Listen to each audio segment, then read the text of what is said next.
Bienvenidas a Libres Abriendo Nuestras Alas con Mara Muñoz, un programa con todo lo que quieres saber. Entrevistas, reportajes y noticias. Comenzamos.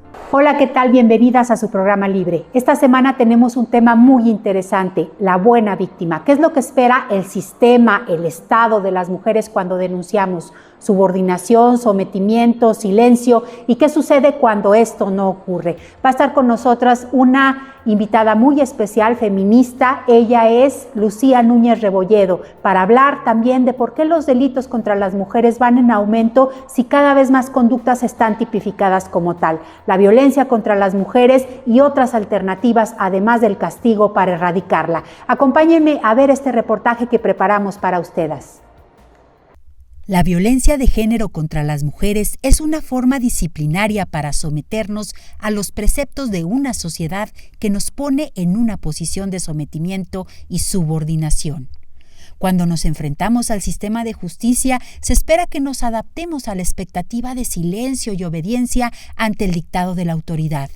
Al momento en que las mujeres levantamos la voz y exigimos el respeto a nuestros derechos, pasamos a ser víctimas incómodas para el sistema.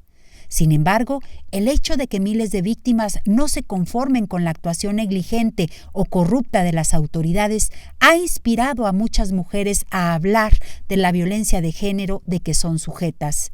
Enunciar la violencia contra nosotras se da en un contexto en que el feminismo como movimiento social se encuentra más activo que nunca, haciendo comunidad y acompañando a muchas mujeres en sus procesos penales o familiares. Derrocar el estereotipo de subordinación en los procesos de acceso a la justicia y de búsqueda de seguridad es sin duda un gran avance para que las mujeres podamos nombrar públicamente aquellas violencias que se traducen en discriminación en la sociedad, lo cual es un primer paso para erradicarlas.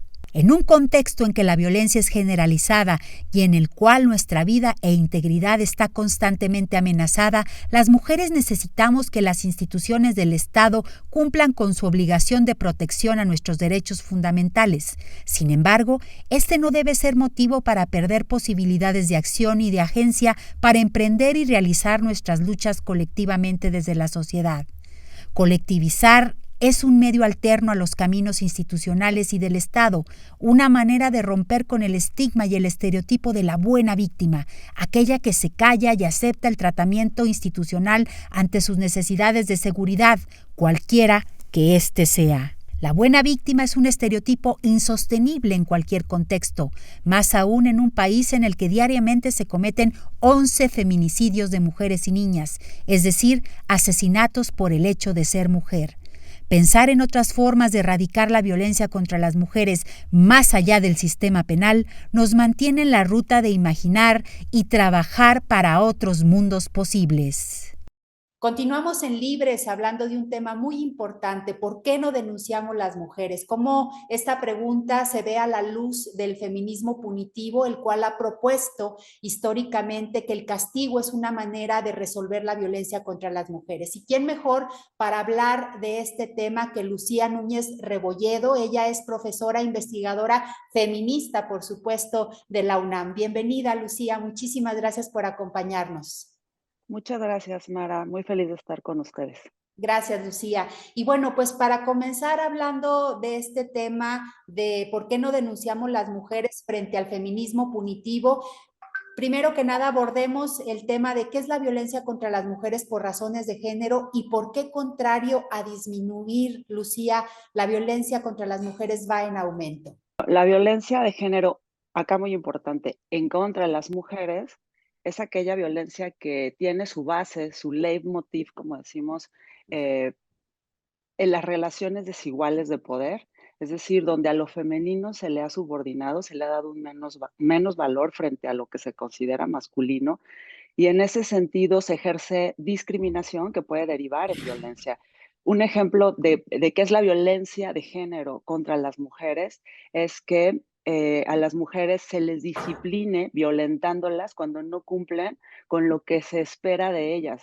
Por ejemplo, cuando no les sirve el típico caso de que la esposa no le sirve la comida al esposo cuando llega de trabajar. Con ese tipo de cositas empieza, ¿no? Porque el esposo espera que la esposa lo cuide y que desempeñe esos roles que se le han atribuido históricamente por el hecho de ser mujer. Cuando una mujer ya no está de acuerdo con eso, no desempeña esos roles, es cuando se ejerce violencia, ¿no?, en contra de ellas. Y también históricamente esta desigualdad de la que hablábamos de poder, esta desigualdad donde a las mujeres se les subordina frente al poder masculino, a lo que consideramos más importante, ¿no?, o le damos más valor, las instituciones las reproducen, ¿no? Y se han creado las instituciones sociales en general, pero voy a hablar solamente de las de procuración de justicia, bajo los parámetros de lo masculino. Es decir, cuando una mujer llega con una queja de violencia, pues la ven como, no ven la violencia,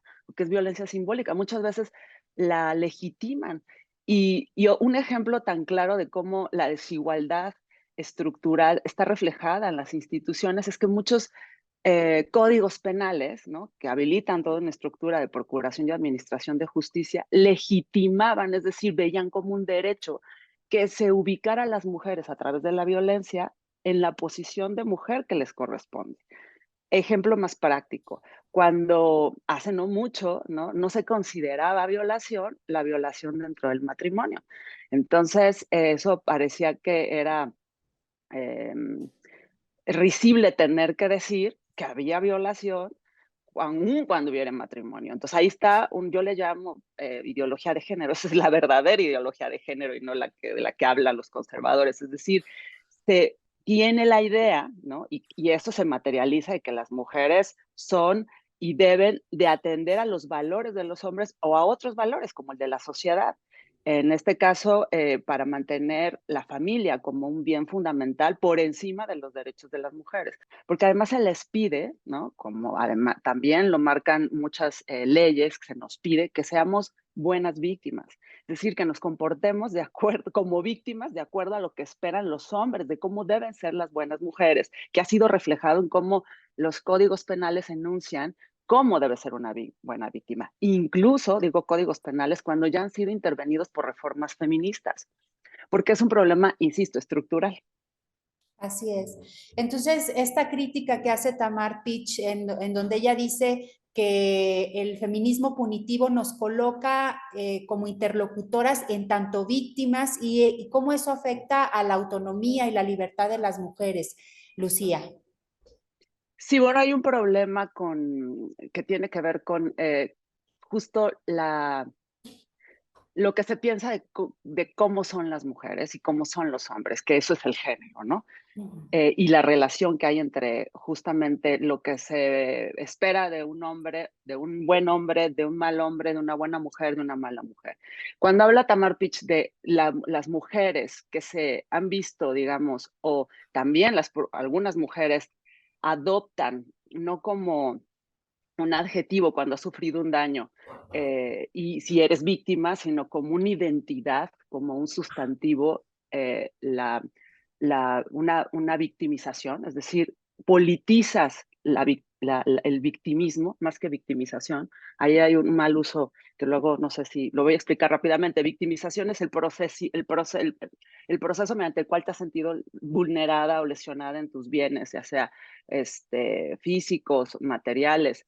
Y victimismo es cuando haces uso premeditado de esa situación de daño. Es decir, puedes obtener una ventaja. Y se ha criticado mucho que las mujeres, por el hecho de ser mujeres, siempre se ven como víctimas, atribuidos a roles de género. Es decir, las mujeres siempre somos buenas por el hecho de ser mujeres. Las mujeres somos débiles por el hecho de ser mujeres. Las mujeres en esta ideología ponderamos más el cuidado, ¿no? No somos violentas. Entonces hay una idea ahí que se convierte en un estereotipo de género también. Cuando se adopta el victimismo como una identidad política, hay repercusiones muy graves porque se está reificando, se está replicando, mejor dicho, o de manera más clara para quienes nos escuchan, se replica, se reproduce la idea de esta buena mujer. Entonces, cuando las mujeres que se salen de la idea de la buena mujer, no se justifican que a las buenas víctimas no se les otorgue ciertos derechos o se ubica a las mujeres solamente en la medida de que han sufrido un daño. y de su victimismo. Del victimismo genera una falsa idea de lucha por derechos, es decir, tiene más derechos una mujer que ha sido victimizada y que usa ese victimismo para adquirir un derecho que otra que no. Y en la lucha política eso es muy complejo, es problemático porque no necesitamos usar el victimismo o no deberíamos para obtener derechos. Y en ese contexto, ¿cómo entender el derecho penal como, por un lado, como instrumento de control y por el otro como instrumento de protección? Es decir, las condiciones de violencia son lo suficientemente graves como para necesitar la tutela del Estado, pero en esa tutela, ¿hasta dónde perdemos nuestra autonomía y nuestra libertad? Yo he criticado mucho, junto con la idea de criticar a lo que se denomina feminismo punitivo, se ha denominado, porque está en esa paradoja, ¿no? En aras de buscar la protección de las mujeres, se habilita una serie de tipos penales que pareciera que van a proteger a las mujeres, o por lo menos en el discurso se dice eso, pero dado el contexto y las prácticas, no se traducen en la protección de las mujeres.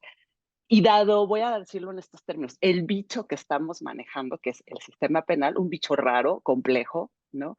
Eh, una cosa es el deber ser, cómo pensamos en el deber ser que operan los tipos penales, que opera el dispositivo penal, y otra cosa es cómo se habilita y cómo se ejecuta en la práctica, que no está por fuera de las relaciones de poder. Queda muy claro y sobre todo creo que sin decirlo haces alusión a lo que tú mencionas en tu libro, El género en la ley penal, crítica feminista de la ilusión punitiva, cuando hablas del minimalismo penal. Creo que lo explicaste ya de alguna manera, explicaste también cómo como movimiento hemos dejado de ver algunas otras alternativas por centrarnos en el castigo. Y ahora me parecería importante que para cerrar la entrevista nos digas, entonces, ¿podemos imaginar otros mundos posibles, Lucía? Sí, antes de contestarte, quiero decir algo, ¿no? Me Sí. interesa porque si no se puede malinterpretar. Sí, yo me acerco mucho al minimalismo penal, que para quienes no sepan es quienes apelan por usar lo menos posible el derecho penal. El derecho penal no, el dispositivo penal, que tengo que explicar todos estos conceptos, pero digamos, todo el sistema penal para no Sí. hacerlo más difícil. Y sin embargo, esta postura se queda corta, ¿no? Digamos, desde las apuestas políticas feministas hemos visto que quien abandera el minimalismo penal generalmente son hombres y no lo hacen tomando en cuenta que el derecho penal nunca hizo caso de los reclamos de las mujeres frente a su sexismo y la ignorancia de reconocer como bien jurídico los daños que nos afectan por el hecho de ser mujeres. Entonces, se queda corto, aunque soy cercana a esa postura, creo que hay posturas mucho más críticas del feminismo punitivo o que le dan la vuelta, que son, que son cercanas al minimalismo, pero no son minimalistas en el ámbito penal. Ahora, si podemos imaginar otros mundos posibles, si no pudiéramos imaginar otros mundos posibles, no sé qué hacemos las feministas aquí, o sea, o qué Así es. estamos perdiendo el tiempo, la verdad. Para mí es una pregunta que se responde con Claro. la existencia de personas como tú, como yo, que sí queremos, es muy difícil, que sí queremos imaginarnos otros mundos posibles. Es muy difícil porque reproducimos, es la violencia simbólica muy fuerte, reproducimos en el sentido de violencia simbólica, un poco quiero retomarlo de Bourdieu, ¿no? Como no nos, muchas veces no nos damos cuenta, lo reproducimos y creo que el primer paso es ver nuestro punitivismo interno, ¿no? Nuestras formas de resolver nuestros conflictos. Y eso es muy difícil porque naturalizamos, porque somos producto de este sistema androcéntrico, desigual, sexista, clasista, bueno, etcétera. Y revisarnos es muy difícil porque los sistemas sociales, como el sistema penal, los sistemas sociales, los sistemas gubernamentales, pues no nacen en el vacío, sino que son producto de las relaciones sociales reales, ¿no? Exacto. Entonces, y de las desigualdades. Entonces, otros mundos posibles son necesarios, pero también es necesario que el feminismo no solamente se quede como una apuesta política de transformación social, sino también de transformación de nosotras mismas y nuestras relaciones. O sea, no solamente es una apuesta política, sino también una práctica ¿no? No es un discurso vacío de transformar, vamos a transformar las relaciones y no vernos primeramente a nosotras y nuestras relaciones intersubjetivas y como muy bien decían las feministas, lo personal es político, pero yo agregaría como lo hace Angela Davis, lo personal es colectivo y es político. Entonces, necesitamos regresar a vernos también, regresar a la autocrítica y por eso a mí me gusta la idea de pensar otros mundos desde un feminismo crítico, ético, ¿no? Que empieza también por revisar nuestras prácticas y revisarnos a nosotras mismas, nuestras relaciones con nuestros hijos, con nuestras hermanas, nuestras amigas, pues sí, qué prácticas tenemos éticas dentro del feminismo y como mujeres. Excelente, Lucía. Muchísimas gracias por estas reflexiones que nos dejas. Como tarea, revisar la punitivista que llevamos dentro, ¿no? Muchísimas gracias, Lucía. La policía interna. La policía que llevamos dentro. Te agradezco muchísimo tu acompañamiento, tus reflexiones, tu tiempo, tu generosidad. Y bueno, pues continuamos aquí en Libres. Gracias, Lucía.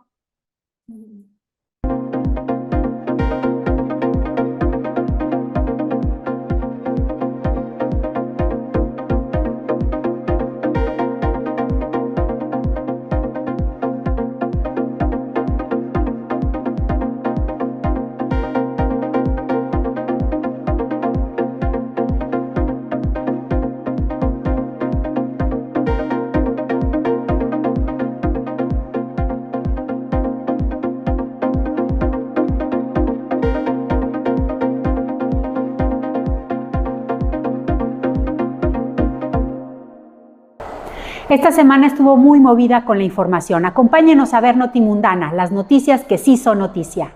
Notimundana, las noticias que sí son noticias en 5 minutos. Niñas víctimas de abuso sexual en Kinder de Nuevo León. Al menos 3 niñas fueron víctimas de tocamientos sexuales por parte de un trabajador de la construcción en un Kinder de San Nicolás, en Nuevo León.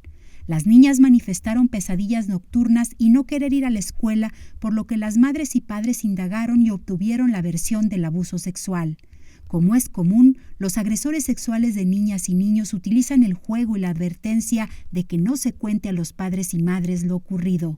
En México, el 93% de las niñas y niños y adolescentes atendidos por violencia sexual son mujeres. Reforma en contra de la prueba de embarazo para conseguir empleo en México. La Cámara de Diputados y Diputadas de México aprobó una reforma contra la violencia sexual considerando que ésta existe cuando se da discriminación, distinción, exclusión o restricción en contra de una mujer solicitante de empleo debido a su maternidad, a su embarazo o a su lactancia. La medida impactará en aquellos casos en que se solicita la prueba de embarazo para conseguir un empleo, lo cual, según la ENDIRE, ha afectado en México a más de 2,5 millones de mujeres de más de 15 años que han trabajado alguna vez. Disminución del 30% en el presupuesto para casas de mujeres indígenas. En esta administración han disminuido los recursos para las casas de mujeres indígenas y afrodescendientes, así lo reportó la agencia de noticias IMAC. Estas casas brindan acompañamiento de traductoras en trámites y citas, asesoría legal, judicial y psicológica en situaciones de violencia, así como talleres sobre métodos anticonceptivos y salud sexual. Solo hay 35 casas de este tipo en México, pese al compromiso de ampliar la red a 60. Estas casas son financiadas con recursos del Instituto Nacional de los Pueblos Indígenas. Desastre de salud pública en Gaza. 153 países pertenecientes a la Organización de las Naciones Unidas votaron en contra de la guerra en Gaza, la cual ha sido catalogada como genocidio por la opinión pública mundial. Por otra parte, el apoyo humanitario se desmorona cuando 130 empleados y empleadas de la Agencia de la ONU para los Refugiados Palestinos, UNRWA, han muerto por la guerra. el 85% de la población en Gaza ha sido desplazada al huir de los bombardeos, por lo que el desastre de salud pública debido al colapso de su sistema sanitario y a la propagación de enfermedades causadas por el hacinamiento se suman a la grave crisis en Gaza. Más de 18.200 palestinos han perecido en los 2 meses pasados, de acuerdo con el Ministerio de Salud de Gaza. Presidente antiderechos colapsa la economía de Argentina. El gobierno de Milei anunció un fuerte recorte al gasto en Argentina. A la par, el peso argentino se devaluó más del 54%. Argentina ya atravesaba por una grave crisis financiera con el 40% de la población viviendo en pobreza. En este contexto, el presidente, que recién entró en funciones, anunció un drástico recorte de gastos y una devaluación del peso para generar competitividad. Entre las medidas para reducir el gasto se encuentra un recorte a los subsidios en transporte y energía, así como la reducción de obra pública. Se celebra Encuentro Feminista Latinoamericano y del Caribe en El Salvador. Más de 1.600 mujeres se reunieron los pasados 22, 23 y 24 de noviembre en El Salvador en el Encuentro Feminista Latinoamericano y del Caribe. Esta es la 15ª ocasión en que las mujeres feministas de la región se reúnen para colectivizar sus luchas y dialogar. En esta ocasión, en uno de los países asediados por las políticas de un gobierno contrario a los movimientos sociales como el de Nayib Bukele. Entre los acuerdos del encuentro está pedir la liberación de las presas políticas en Nicaragua y solidarizarse con las mujeres argentinas tras el triunfo presidencial del antiderechos Milei. Notimundana, las noticias que sí son noticia. Esto fue todo por hoy. Muchísimas gracias por acompañarnos en Libres. Las esperamos la próxima semana con más información, con un enfoque feminista. No olviden seguirnos en nuestras redes sociales, Libres Feminista en YouTube y Libres Feminista en Facebook. También estamos en TikTok como Libre67 y en Instagram como Libres Feminista. Muchísimas gracias por todo su apoyo en esta alternativa de información con un enfoque feminista.